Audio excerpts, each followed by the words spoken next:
Hello and welcome to the Dunamis EQ podcast. Thank you so much for joining us today. I have the privilege of having Michelle Leavesley. She was actually one of my lecturers back at university. I'm not going to say how many years ago, but she was actually one of my favorite lecturers, to be honest. And I'm not just saying that because she's here, but genuinely. So Greg and I have sometimes spoken about you, Greg Freeman, in the past, and some of the stuff that you've taught us. So it's a real honor and a pleasure to have you here. So thank you so much for joining. Absolute pleasure. Real fantastic for me to come back and see after all these years, sort of that pay it forward kind of, I taught you, Yes. you're teaching loads of people. Oh, well, thank you so much, but I'm just giving the opportunity for great leaders like yourself to teach other people. I'm actually just here to listen. I get a lot more out of this than I think other people might. So it's a great honor for me to sit with people like you, and just to hear how you think, how you've developed to who you are today. So thank you so much. Oh, absolute pleasure. No problem. So would you mind just giving a bit of an intro about yourself? Tell us like who you are, what do you do, a little bit about your journey. Sure. So I guess I would probably describe myself as a layer cake. Does that make sense? Okay. Yeah. View of my my roots. So Mm. from South Wales, Okay. Barry Island, born into an Irish family. So very Okay. Celtic, warm, curious Mm. family, and obviously community. Mm. Um, and I found sport. So Okay. I leveraged sport then to move into a world that I could only dream of. So Mm. tennis was my thing. I Okay.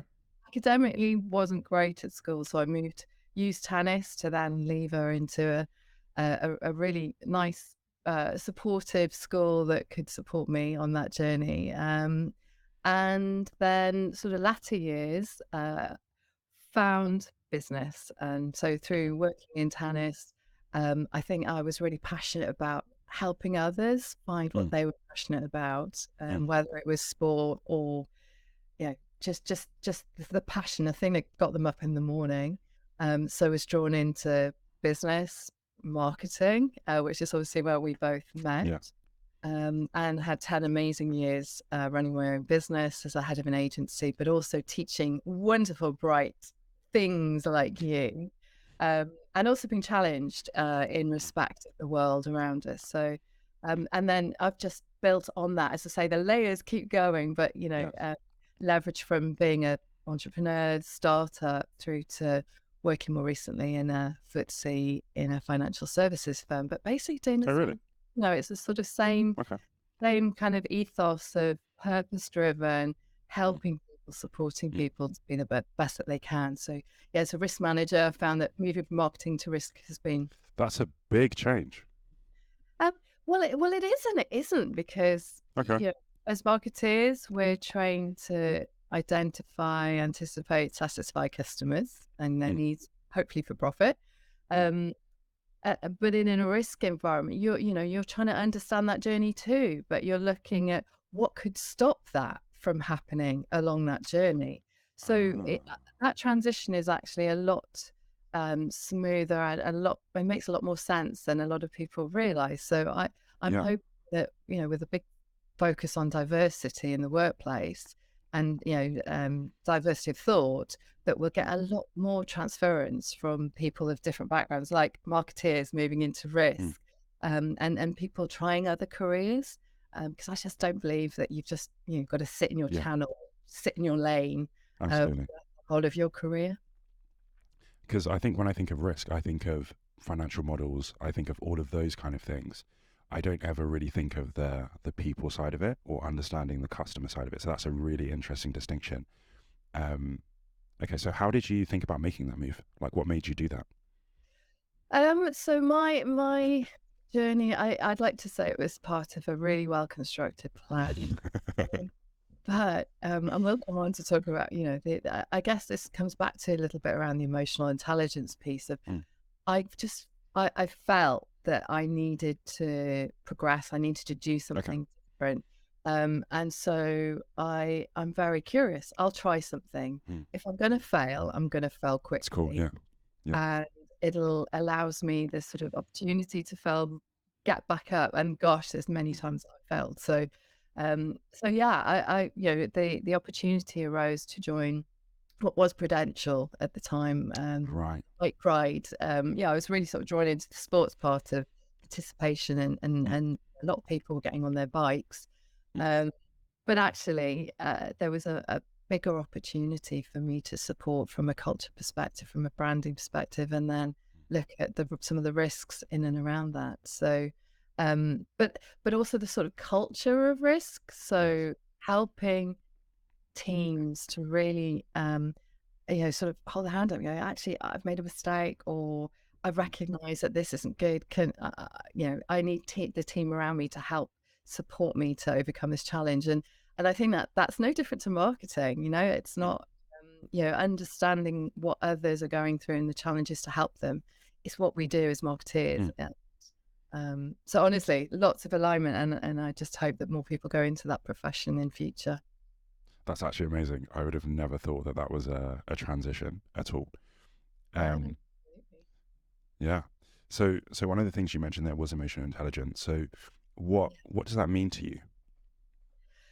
So, for me, emotional intelligence, and again, I know there's proper definitions. This is the Michelle Leavesley definition, which, for me, it's the ability of a person to digest emotional information, Okay. and that information is is often behavioral. So I think it's that ability to translate someone's behavior. So you notice that somebody they're withdrawn from a conversation.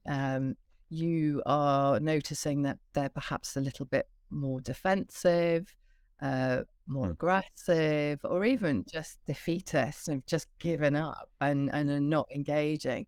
And it's the sort of emotional part of that information that you're taking on board and you're trying to assimilate. And one of my big gurus I've followed, Nancy Duarte, she describes this much more eloquently than me, but she talks about sort of 3 phases of that, understanding yourself, understanding others, and then your ability to adjust your behavior, your response as a result of those two elements.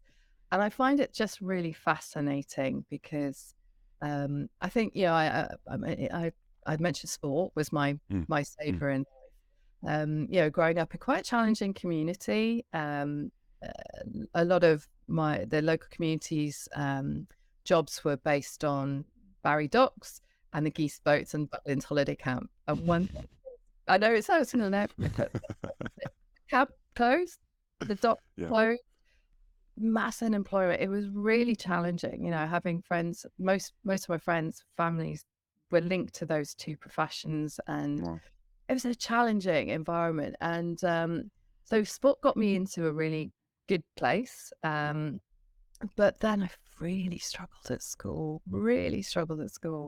And it's only later on in life that sort of realized that actually there was an element of so you would have studied VARC on your course. So we talk about so this ability to take on information, learning preferences has just revolutionized my mind, because understanding that you've got visual, some people learn through listening, some people who read, write, kinesthetic. Now what I've found is that, and through many years now of, I suppose, testing, expertise, coaching, support, that I'm a kinesthetic learner, and it makes complete sense now, because sports, by using your body, you show me, and I mirror you. I learn, and I learn really quickly. You tell me, it'll take me a long time to get there. I'll have to translate what you're saying into something, into movement. Okay. And so a long way around talking about what emotional intelligence has sort of really meant for me. But kinesthetic and emotional intelligence are really closely linked, and it's been really interesting to understand that there's different stats. Like, some people say it's only 5% of the population are kinesthetic learners. Some say up to 15%. But we know that kinesthetic learners, still a small minority. Wow. Small minority, have this gene which is this kinesthetic learning. So, emotional intelligence being taking on that emotional information. So as a kinesthetic learner, the research shows I'm a little bit more, sort of focused on kinesthetic type engagement, which lends itself to emotional intelligence. It's really So is that kinesthetic in terms of also being in an engagement with someone else? So I always saw kinesthetic as, you need to do an activity to learn. But it sounds like what you're saying is that where that links with emotional intelligence is that now we're in a kinesthetic engagement together. We're moving, we're learning, we're talking, and there's action with that. And you're reading off what I'm doing in a kinesthetic way. Is that the information that you're talking about? Yeah, so I think it's absolutely. I'm feeling emotion. So I'm feeling your energy. Mm. So I'm driving off your energy, and that you're interested, you're focused on Yes. the subject, and that engagement and interest it's helping me with my conversation, and it's Amazing. exhibiting emotional intelligence. So yeah, you take that, VARC, kinesthetic, that sort of small percentage of population who are more likely to be very high or test very high in emotional intelligence. So I think that for me got through my career, because I sort of, Yeah. at school, why am I struggling so hard Yeah. and stuff? Because we weren't taught kinesthetically. It was all class lectures and go and read a book. And I used to sit and read a book, think, I still haven't taken. Yeah. What's wrong with me? So it's great to find that actually the superpower of kinesthetic Yes. suddenly, that sort of transition has been helped by being in a boardroom environment where I've had amazing mentors who said, Michelle, you know your role in this boardroom. Well, No, what is it? what do you mean? And amazing chair, Norman Gascoigne, who gave me my first opportunity at Edgbaston, took a big risk on me, bringing me in as the first female non-exec director of a cricket club. Ever. Ever. Wow. Yeah, gave me the hammer to smash the glass ceiling. He believed in me before I realised that I had that ability, and he slapped me down one day and explained it to me and said, "Look, you're here as the temperature gauge of this boardroom. You need to tell me if somebody's not buying into a decision, if they're not happy with the direction of travel. You need to support me." We were yin and yang. And I would feed back. That was my Wow. role. Use my emotional intelligence Wow. in the dream. So how did he know that you were like that? Like, what was the engagement that you had before with him that kind of convinced him that actually you're the person that he needed for this? It's quite like historical, right? That's not happened before, and it's quite a big risk. It's quite a big risk. So how did you guys get to that place where he was like, I want you to be there? Yeah, so well, it was it's a strange interview environment, because I was interviewed by a panel of 9 people. So Wow. I probably exhibited a little bit of the trait around the table in respect of, when you've got 9 people questioning, and some, I suppose you talk about sort of diversity, the inclusion part, emotional intelligence, and the inclusion is closely embedded. So linked, yeah. Sitting around that table, did I feel like I was included? I did, by certain, 2 or 3 people sat around that table, but others not at all. They couldn't. Going back to sort of Nancy's story, knowing yourself, knowing the other person, and then adapting. Adjusting and adapting, yeah. They were in their environment and not prepared to adapt, to allow me into that. Whereas Norman knew that had to change and to transform that environment. So I think I suspect it started at interview, but then certainly my first committee meeting before we transitioned to a board, Norman would give me instant feedback and say, that was fantastic. You took them on. You actually listened, engaged, but then contributed. So, and fed back some of the emotions. So I'd noticed, I said, you're looking a little bit frustrated there. Can we just get under the skin of that? You said that in the meeting.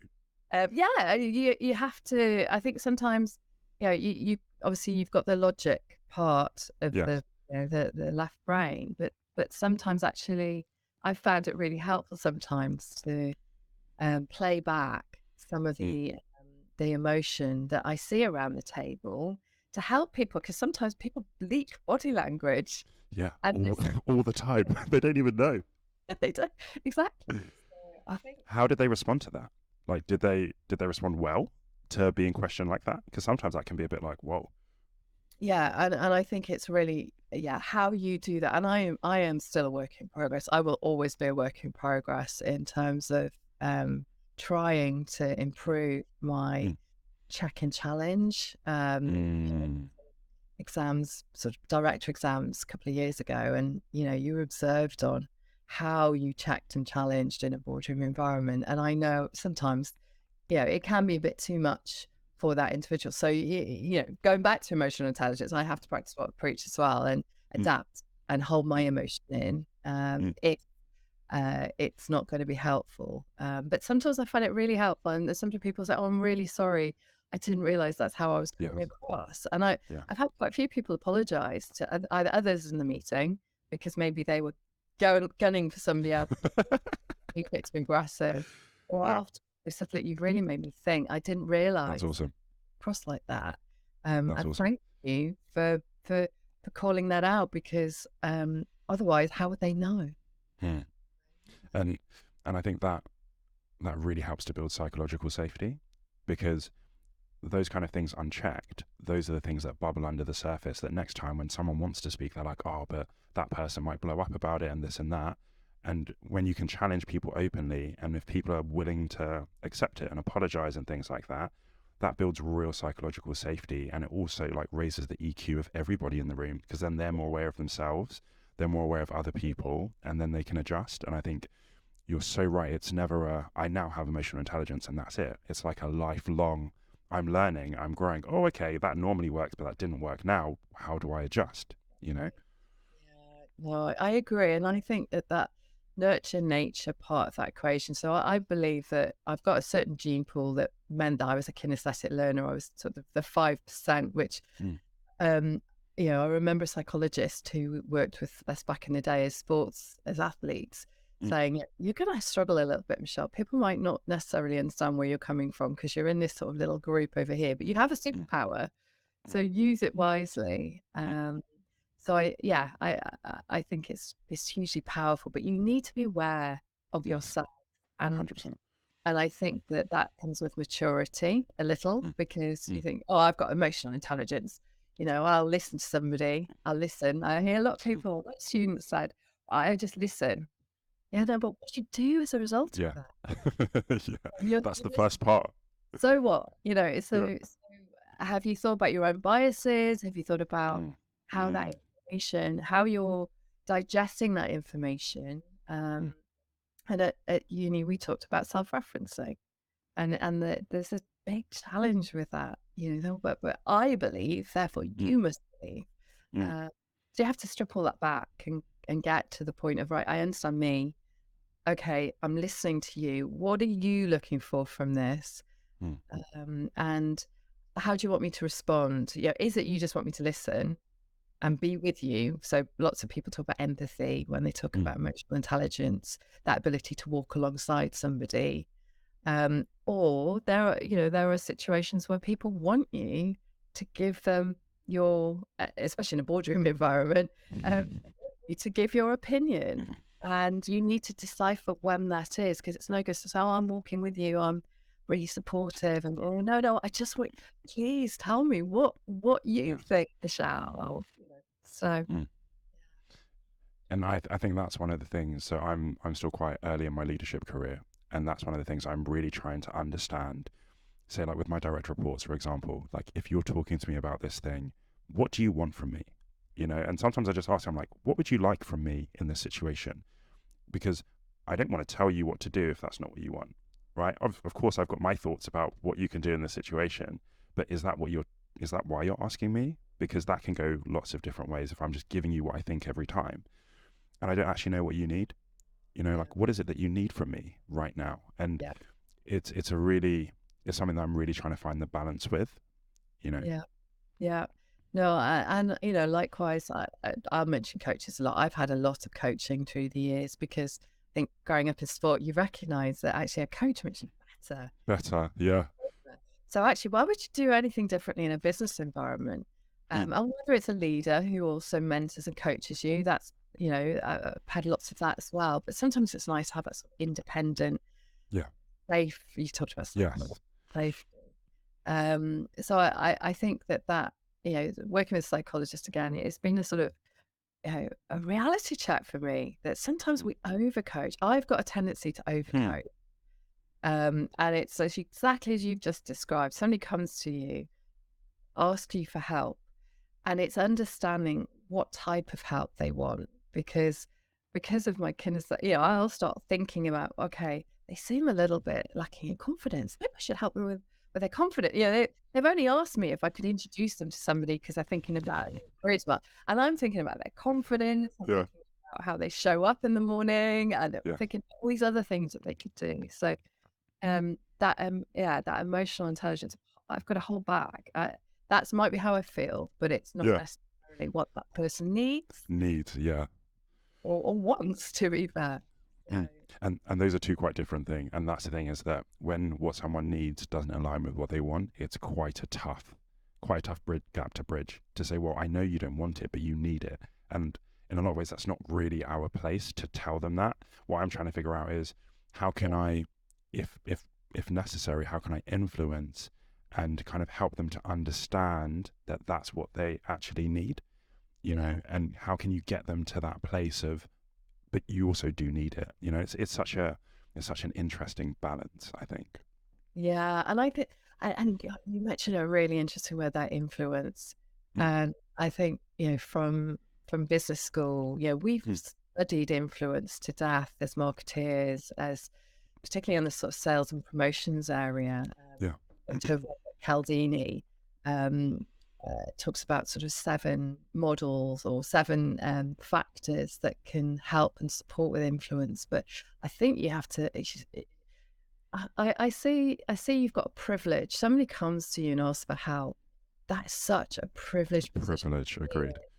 And I think when you start getting into the realms of influencing, maybe again going back to your own bias, because I think this way, that I start to feel really uncomfortable about that, and being authentic with how you influence from the point of view of working on your terms, not on mine, on your Exactly. terms. Exactly. I think it's really fascinating. Yeah. Definitely. There's something that you said actually about the sports psychologist. And I wanted to talk to you a little bit more about sports.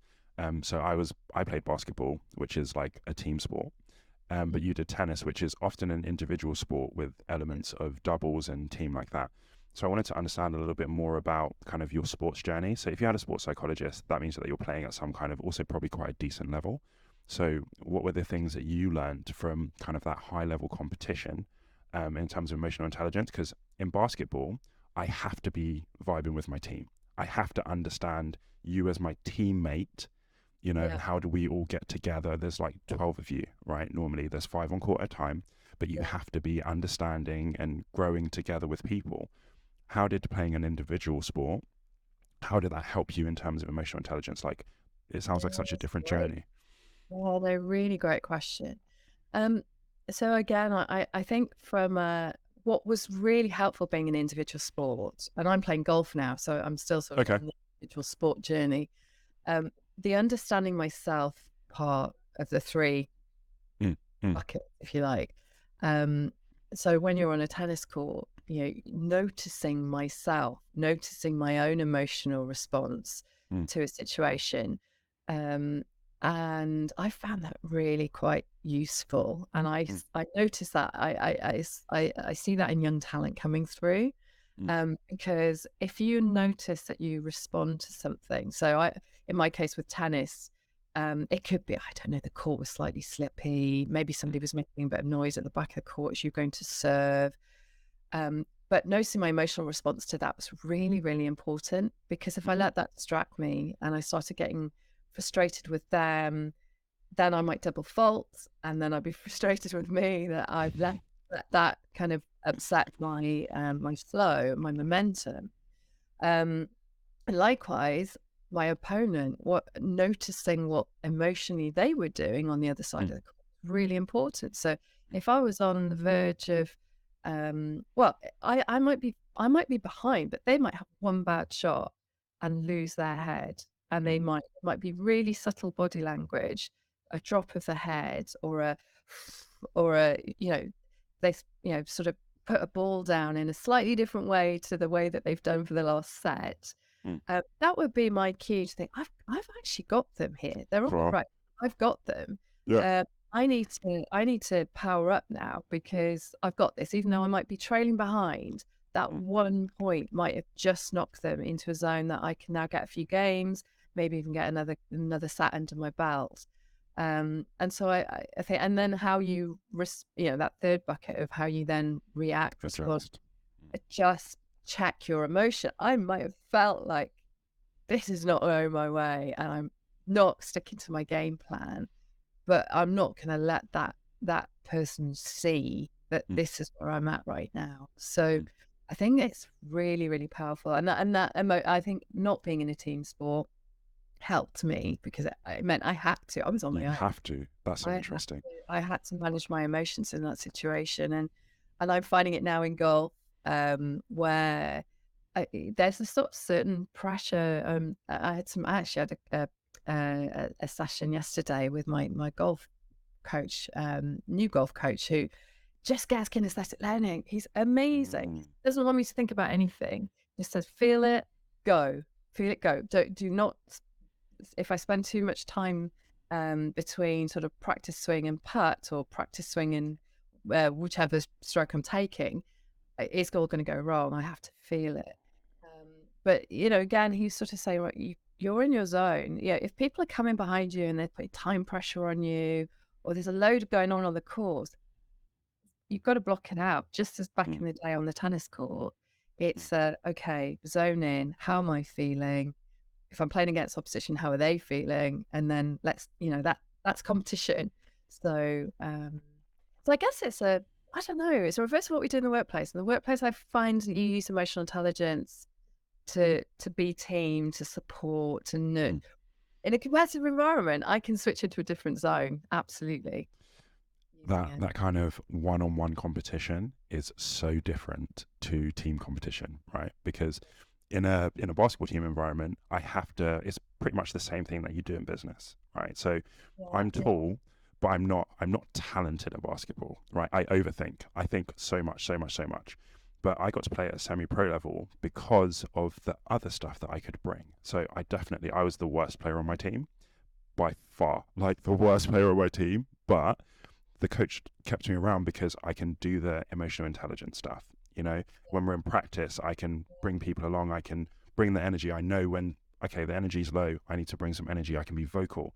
And it's quite similar in business, but that one-on-one sounds so, like, it's a world I've never been in, but it sounds so fascinating. Like when even just watching you talk about it, and I can almost see you like locking back in, back into those moments of like, okay, I can see that person doing those things and I'm watching every move. And it's just so different, but it's so fascinating. It is so fascinating. It's interesting, so obviously my world has been cricket for the last 10 years. And just obviously I was an independent director, so I didn't come from a cricketing background. But I sort of perceive it team sport. But actually, there is a lot of individual characteristics. And when you hear the guys going into bat talking about, they are watching for the even slightest movement of the hand, slightest change in the bowler's arm. The detail is fascinating. But I guess that's why a lot of the sports people have OCD. They can zone in. Attention to detail. Tiny thing. Yeah. So I think that's it's so true. So when I went to America for my year abroad, I went to a Division 1 school, which is one of it's the top level in America. And I tried out there. And that was when I realized just how different the levels are, because firstly, they just run you to death, right? And then once they've run you to death, they say, okay, when you guard someone, this is what I want you to see. when their shoulder does this, your hips need to be here. When they do this, you need to be, and I'm just thinking, I'm just so tired. Like, how do you want me to remember all of these things? But the detail, it's fascinating just how, you know, when you watch footballers or whatever, and you're like, oh, I could do that. Like, we really can't, because of the details that they can see, the details that they know how to respond to, and it's a natural response. We just don't have that. We don't have that at all. It's a different level. Talk to me a bit about the sports psychologist. Oh, so well, through the years I've had different. So I've also worked with a hypnotherapist as well, which was really interesting. Where I start to break down. You know, when I went through a phase where I was going on court and I just couldn't win. I just couldn't tell you, you know, and it just came back to, I was sort of putting more competitors on the other side of the net. It was really bizarre. And a hypnosis, when you sort of calm down, okay, what are you saying? Well, I'm seeing about 5 or 6 people on the other side of the net. Wow. You know? And I couldn't explain why. You know, I felt small, and I felt that there were lots of competitors on the other side, and I could never win. And after that session, I went out and I won love. I went out again, and framing of, no, you're not small, and they're large, and they've got mates helping you. Wow. Actually, you're large, you're confident, you're so I found that really interesting, and I think through the years, you know, there's a common theme in my world of get out of your own way.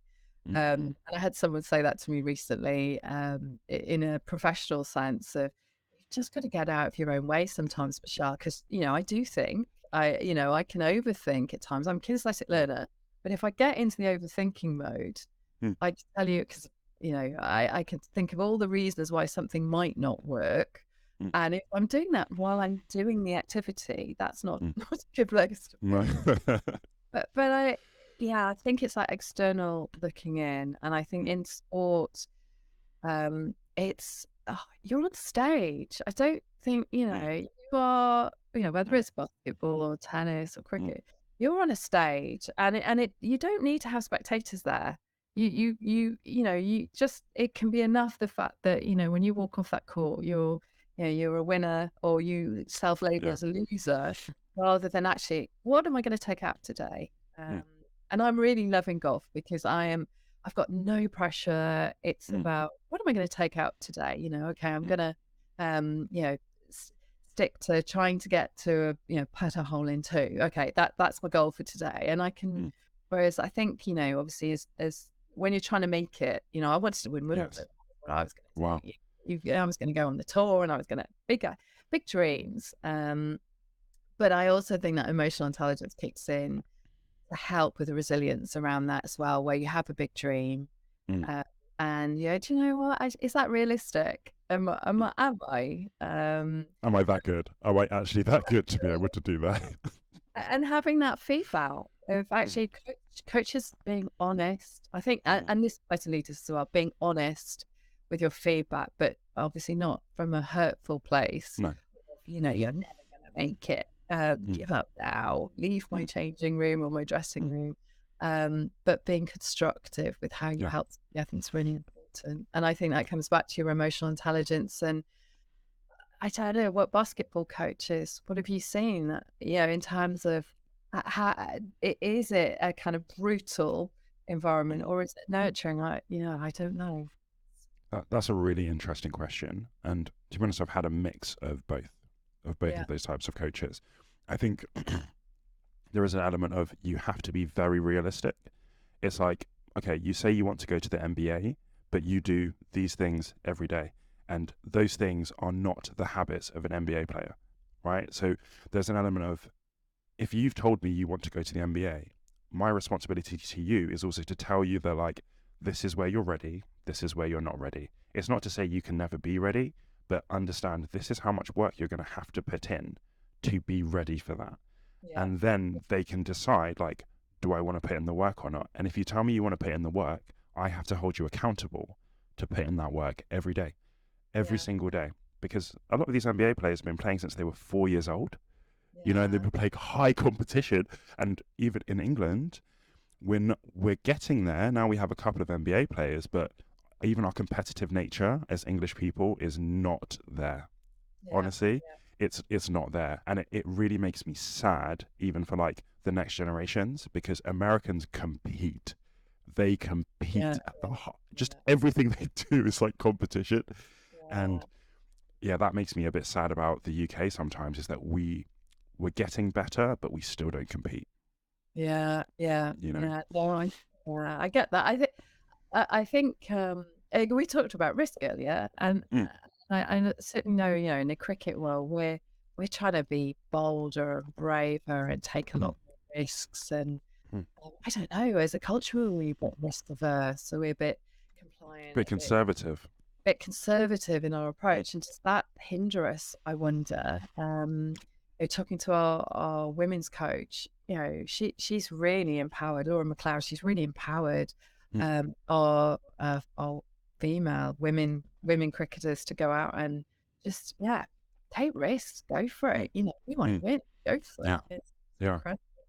That's awesome. It's good to see that there's some changes in how we're approaching things like that, because I think it's so necessary for us to actually win on the bigger stages.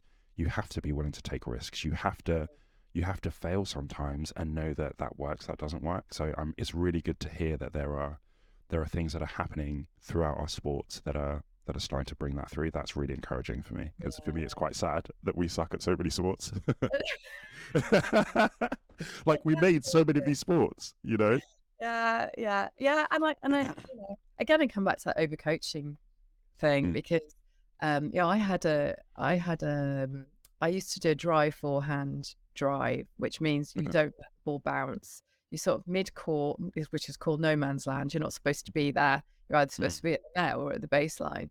And so I sort of loiter in the middle, and maybe because I was a bit too slow to get to the net, I don't know. But I developed an amazing drive forehand volley, and it was brutal. But of course, a coach, I did have a coach who tried to coach that out of me.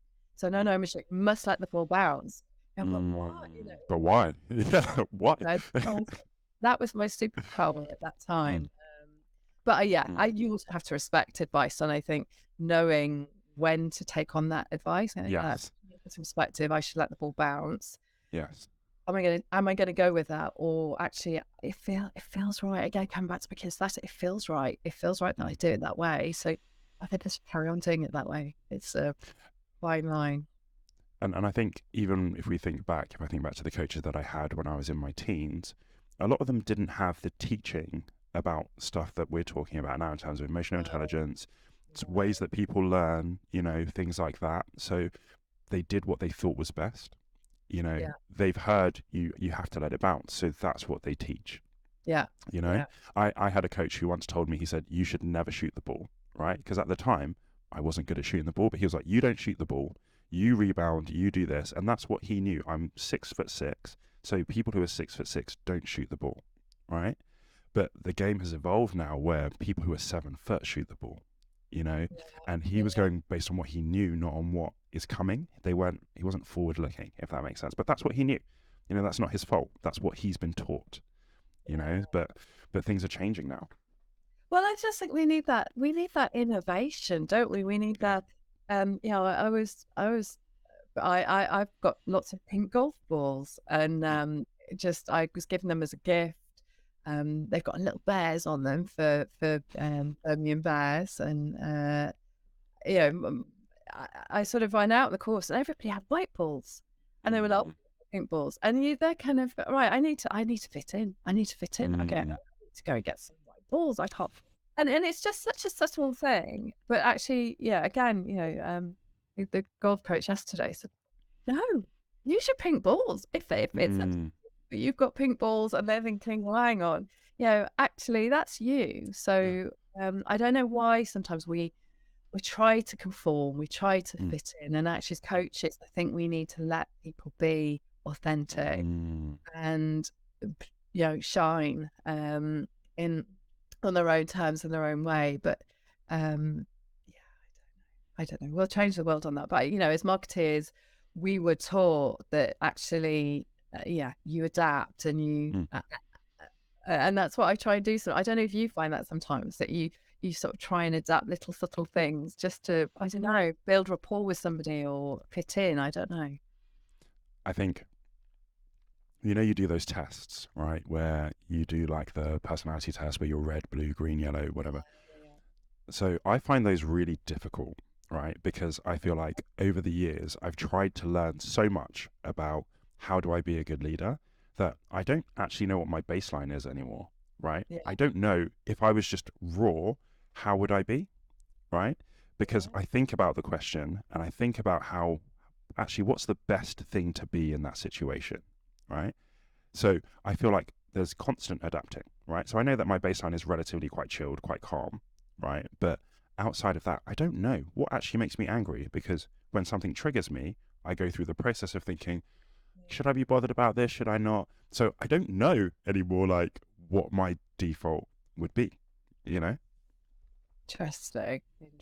And it's interesting you talk about your defaults, because I think we're constant. Well, we talk about the growth mindset, we're constantly evolving. So I Exactly. think, there's never business as usual, because No. we're constantly, from a resilience perspective, we've all been taught huge lessons in resilience of bouncing forward. Um, and I love that. I even love the term bounce forward. We don't Forward, just not bounce back. Yeah, I heard that. I was like, I've never heard that before. I like that, bounce forward. bounce forward. Yeah, we talked about that a lot at work. Actually, what are the learnings? We don't want to go back to the status quo No. where we were before, and take it forward. So I'm stealing that one. Bounce forward. I'm officially stealing yeah. that. Yeah. I'm stealing that. You mentioned about marketing, and before we started recording, you had for me, it was a really interesting view on marketing and emotional intelligence and why people get into marketing. So would you mind going back into that a little bit? Because that, for me, I've never thought of it that way before. Yeah, so I guess it's and again, it's not tested and researched, and Mm, but I have always thought 10 years of teaching at business school, undergrad, postgrad, MBA, all the rest of it, different courses, but the marketing specific module, I believe that the people that were on those courses had higher emotional intelligence.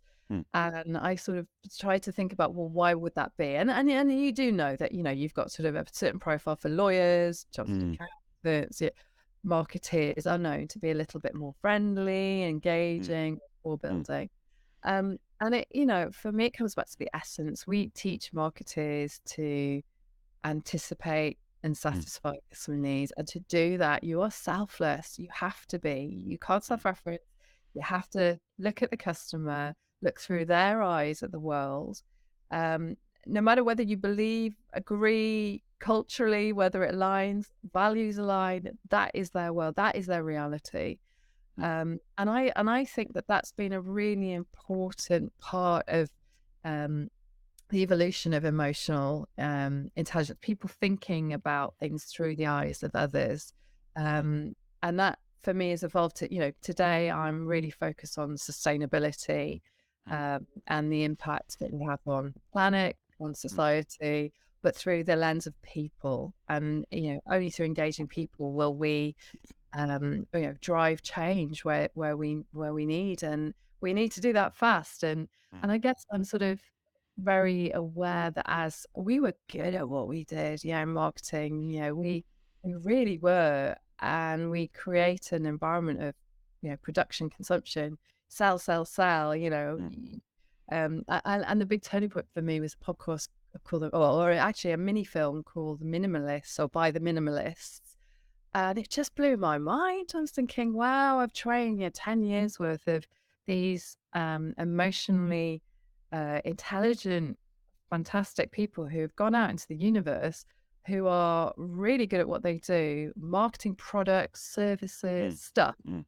So people are filling their world with stuff, and that stuff is now damaging the planet. And so I guess I'm sort of carrying maybe a little bit of guilt around that, and thinking actually now if we can harness that to do good, make sure that when we're doing the marketing and we're understanding the people and influencing in a ethically moral good way, that actually it's for the good of society and the Mm, planet.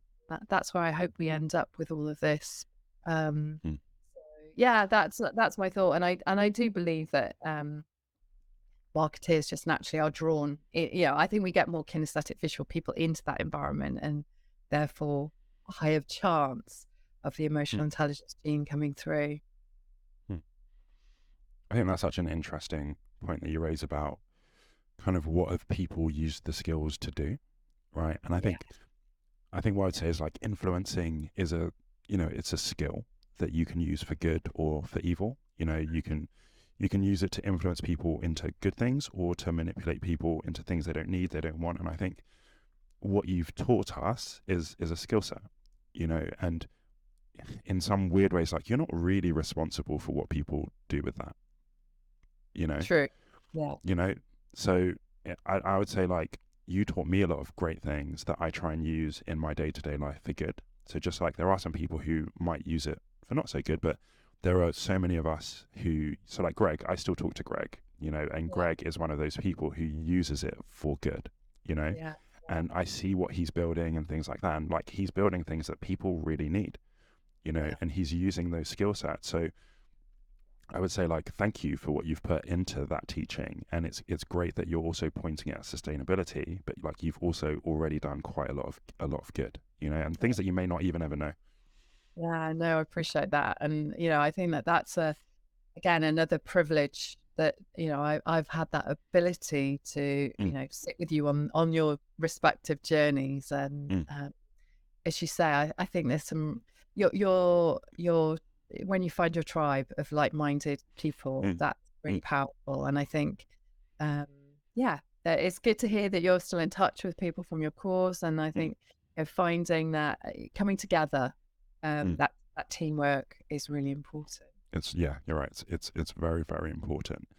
And I think when you said something at the beginning, you said about how you're curious, right? And Yeah, but these are some of the things that help me to understand now why, like, even then we got on really well, right? yeah. So now I'm looking back, I'm like, I feel like I like to be really curious, and you're really curious, and I'm like, it's all starting to click now, right? In terms of those like-minded people, like curious, love sport, competitive. Like it's so fun watching you like relive your competitiveness. I love that. I, I know, and it's a challenge though to also keep that in check. Yes. And Yes. learning that no, leave the competition for you are now in an environment where you're collaborative and support. It's It's really tough. it's It's tough. it's So even at work, when people are like, "Oh, do you want to play this game? Do you want to do this?" I'm like, "I don't think you know what you're asking me to do." Yeah, like if you're on my team, it's going to be great. If you're not on my team, you might not like me after.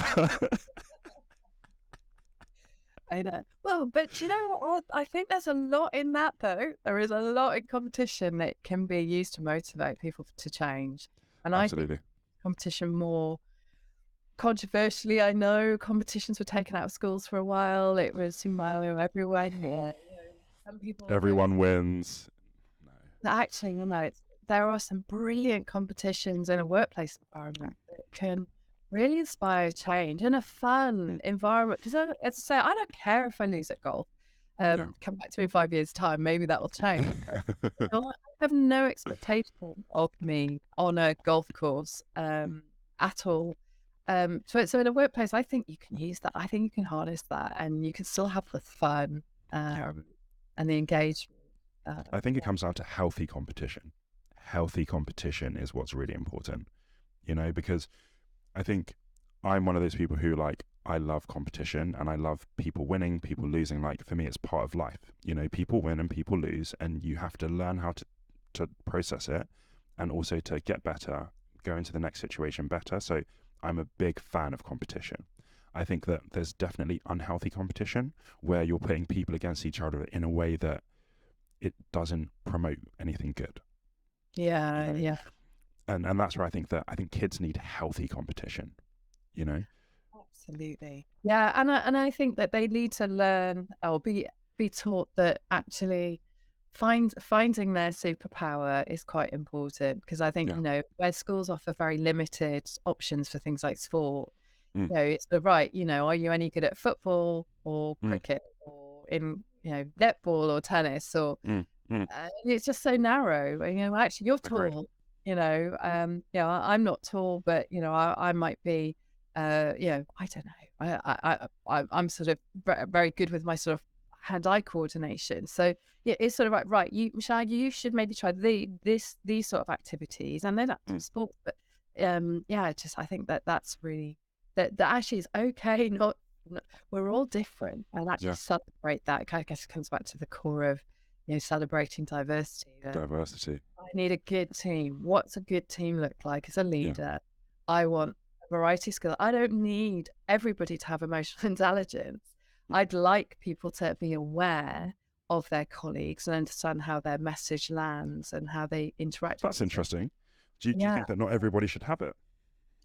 I don't think it's necessary in a team. If you've got a high performing Interesting. team, you have a variety of people. I've worked in a, you know, a very large risk department with some very technically brilliant people. And you know, it's really important for people to be paired. So, you know, you might have a real relationship builder and a real technical expert, Mm, and they work really closely together and they would understand their roles. And I think that's the important part of, talked about psychometric testing, but mm, that's really powerful to say, look, you know, a team of 2, team of 5, a team of mm, 10, mm, doesn't matter. Have I got all of those colours covered that you talked mm. about, the green, blue, red? Blue, yellow, green. Yeah. And do people know their roles? Do they know, right, you're the one who brings emotional intelligence to this group, you know, Mm, help those that need support with that. Likewise, you know, if we've got very logical conversations that need to be had, who else in the group is good at that? And yeah, it's just teamwork, isn't it? that's so interesting because Basketball court, but in a business environment.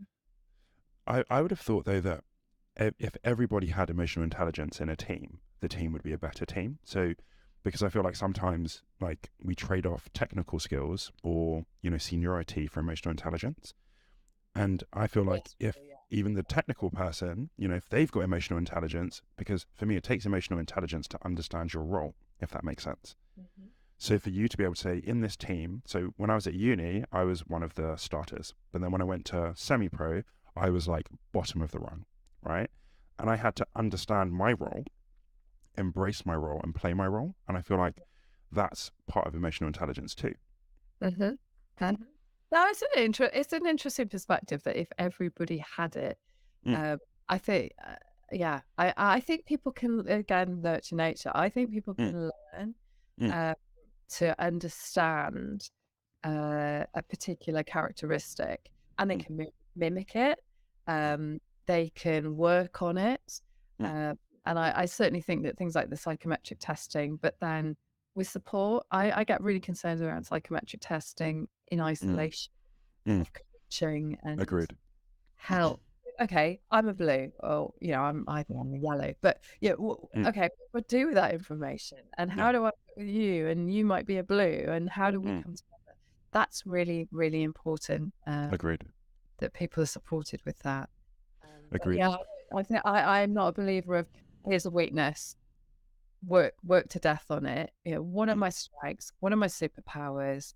I mm, bring it to the team environment. What do you bring? Let's work together. Um, mm. has been my ethos through the years, rightly or wrongly. That's the direction of travel. And I think that that for me is emotional intelligence though, right? Is that if I'm aware of my strengths, I'm aware of, so for example, in my team, I have people who do all the things that I can't do, right? Because I'm very aware that this is what I'm good at. I'm not good at these things. So I surround myself with people who are good at those things, and that's their superpower. You know, it means that I can do my superpower really well and Yeah, they can do theirs really well. And there's no issues. They don't feel like I'm doing stuff that they should be doing because I can't, you know? yeah, so, yeah, so I think you're right. Like, definitely like highlight your strengths. There are some weaknesses that it's worth working on a little bit, but not worth paying all my time into. You know, there are some things that like, I just know that I'm never going to be able to do that. yeah. And there was I listened to a really interesting podcast last week. There's a lady called Lorna Davis, Mm, who was at Dunamis, and she talks about the recovering superhero. And I just really, so she talks about people who want to be the hero. It's sort of, right, don't worry, leave it to I got me. this. Yeah. Sort this out, put your, roll your sleeves up and it's all about me. And she also has a great, she talks about pink shoulder pads, which just really resonate, sort of I'm walking into the room or sort of, I'm really important and I'm going to save the day. And it just really got me to think about, times where you sort of say, some leaders do this. It's sort of, Yeah. I'm the superhero around here. I'll get it.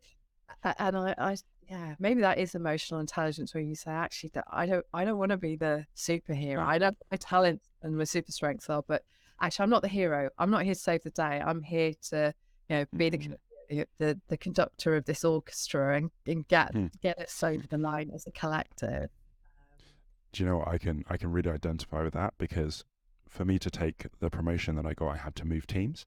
And in my old team, the thing that my boss always said to me is, look, you need to get better at delegating, right? Yeah. Because sometimes when it comes to it, I'm just like, okay, I'll just do it. If it needs to get done, I'll just jump in because I have the skill set to do it and I can do it.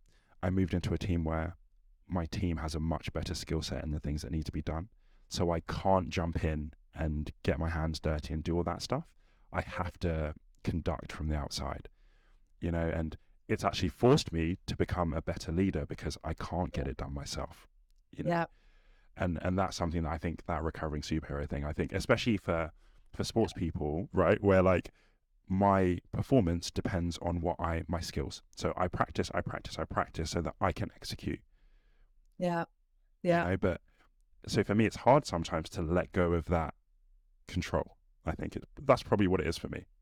Yeah, no, it's interesting. And I guess that, psychologists will get into our sort of ego. Yeah. Yeah.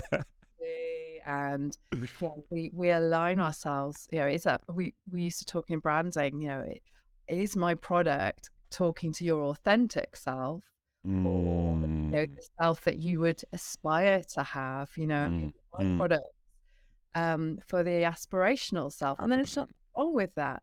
But ultimately, if that's not the real them, it's and you need as a marketeer, you need to understand what type of product you've got and which category it fits into. But often it's easier to sell something that's aspirational because people buy the dream. Oh, well, this will make me cool. This will make me perceived in a certain way in my, amongst my peers. So no, I think leadership's the same. It's like, okay, is this authentically me as a leader, or is this my aspirational self?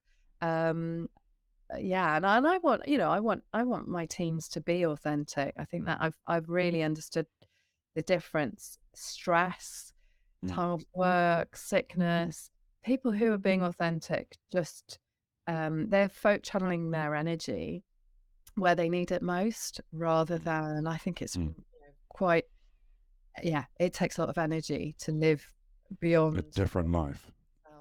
I think. Because that's one of the things that they talk about in the insights test, where you have the colors. They've got the flow, which shows that, this is your natural state, this is you at work, and this is how much effort you're having to put in between you being at home and you being at work. And that's one of the key indicators for them of someone who's going to be stressed, is someone who has to be really different at home and really different at work, for example. Yeah, exactly. Exactly right. Yeah. Awesome. Well, thank you so much. Pleasure. Absolutely. I all enjoyed it. Me too. It's been awesome. Is there anything you'd like to say before we close? Any parting thoughts? No, I just think it's been a really interesting journey, and I guess my parting thought would be just to encourage people to take the time to understand what it is that makes them tick. Because, and we've talked about lots of examples here today of ways, whether it's getting the psychometric testing, whether it's getting external coaching to help reflect back things perhaps you can't see, the blind spots that you can't see. I just think it's time really well spent. And I think it leads to a more healthy, happier working life as well as social. So, I think that's work-life balance. If you really understand what makes you tick, I wish I'd understood the sort of understanding, at school. And back in the day, I really wish I'd understood, what made me tick. But, better late than never. But yeah, I'd really Absolutely. want to go on that journey. And then I think the second part is that listening and understanding, it's not just about sitting there listening. Work on that. I'm still a work in progress on that. What do I do as a result of the information you've just given me and how I react? And Mm. so no, I think it's a fascinating topic of leadership, and I think it's really important. And as I say, in the boardroom, absolutely essential. So yeah, no, but thank you very much. It's been absolutely fantastic to have the opportunity to catch up and Mm. yeah, see what you're up to. Thank you so much. It's been an absolute pleasure to have you. And thank you everyone for listening. And yeah, we'll catch you on the next episode.